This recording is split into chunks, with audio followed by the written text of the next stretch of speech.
এডিৰ আজি অলপতে অনুষ্ঠিত হৈ যোৱা গ্ৰেড 3ৰ আকৌ কেইটামান প্ৰশ্নৰ উত্তৰ লৈ আহিছোঁ। ইয়াৰ আগতে এটা পাৰ্ট দিছোঁ, এইটো সেকেন্ড পাৰ্ট। ইয়াৰ পিছত বিভিন্ন ধৰণৰ পাৰ্টসমূহ আহি থাকিব। তাৰ বাবে আপোনালোকে এই ইউটিউব চেনেলটো সাবস্ক্ৰাইব কৰি থৈ দিব। গতিকে বেছি পলম নকৰি আহক আজি আমি প্ৰথম প্ৰশ্নটোলৈকে যাওঁ। এটা কথা কওঁ যে প্ৰশ্ন আপোনালোকৰ ৰিপিট হৈ থাকিব পাৰে, যেহেতুকে আমাৰ বহু বন্ধু বান্ধৱীয়ে তেওঁলোকৰ প্ৰশ্নসমূহ আমাক দি আছে মনত থকা। গতিকে কেতিয়াবা এটা দুটা কুৱেশ্যন ৰিপিট হ'ব পাৰে, গতিকে সেইটোৰ বাবে আমাক ক্ষমা কৰি দিব।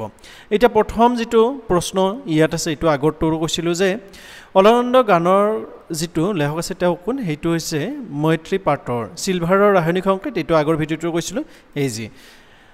এইটো কোৱা হোৱা নাছিলে যে 2024 চনৰ 1 জানুৱাৰীৰ মতে আমেৰিকাৰ ৰাষ্ট্ৰপতি কোন? জো বাইডেন হয়। শংকৰদেৱৰ আইতাকৰ নাম, এইটো আগৰ ভিডিঅ'টোত কৈছিলোঁ খেৰহুটি। নুমলীগড় ৰিফাইনাৰী কোন জিলাত আছে? গোলাঘাট জিলাত আছে। ৰুণসী হাজৰিকাৰ ৰিয়েল নাম বা প্ৰকৃত নামটো আগতেই কৈছোঁ। ৰাষ্ট্ৰপতি কোনে শপত পাঠ কৰোৱায়? ইয়াৰ শুদ্ধ উত্তৰ উচ্চতম ন্যায়ালয়ৰ ন্যায়াধীশে। নীতি আয়োগৰ সভাপতি কোন? প্ৰধানমন্ত্ৰী। ৰংমিলিৰ হাঁহি কাৰ ৰচনা? ৰংবং টেৰাঙে। অৰ্থাৎ প্ৰশ্নটো আছিলে যে ৰংবং টেৰাঙে লিখা কিতাপ কোনখন আছিলে? অপশ্যনত 4টা দিছিলে, তাত ৰংমিলিৰ হাঁহিও আছিলে। অসমে কেইখন দেশৰ সৈতে ইণ্টাৰনেশ্যনেল বাউণ্ডেৰী শ্বেয়াৰ কৰে?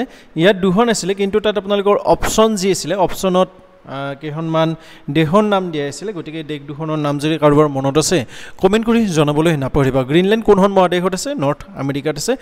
ভাৰতবৰ্ষৰ উপৰাষ্ট্ৰপতি জগদীপ ধনখড়, ইয়াৰ আগৰ ভিডিঅ'টোতে কৈছোঁ। টকলাই টি ৰিচাৰ্চ ইনষ্টিটিউট ক'ত আছে? যোৰহাটত আছে। বসুন্ধৰা আঁচনি কিহৰ লগত জড়িত? এইটো মাটিৰ বা ভূমি জৰীপৰ লগত জড়িত। pH ভেলু যদি 5 হয় তেতিয়া এটা এচিডিক হয়।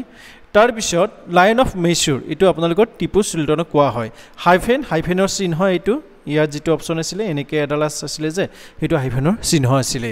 শান্তশিষ্ট হৃষ্টপুষ্ট কাৰ ৰচনা? ভৱেন্দ্ৰনাথ শইকীয়াৰ ৰচনা এইটো।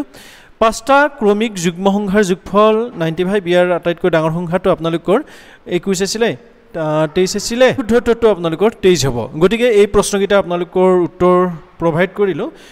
কমেণ্ট বক্সত আপোনালোকৰ মনত যি প্ৰশ্ন আছে প্ৰশ্নসমূহ কৰি যাব। ইয়াৰ ওপৰতো আমি আহিবলগীয়া সময়সমূহত ভিডিঅ' বনাম।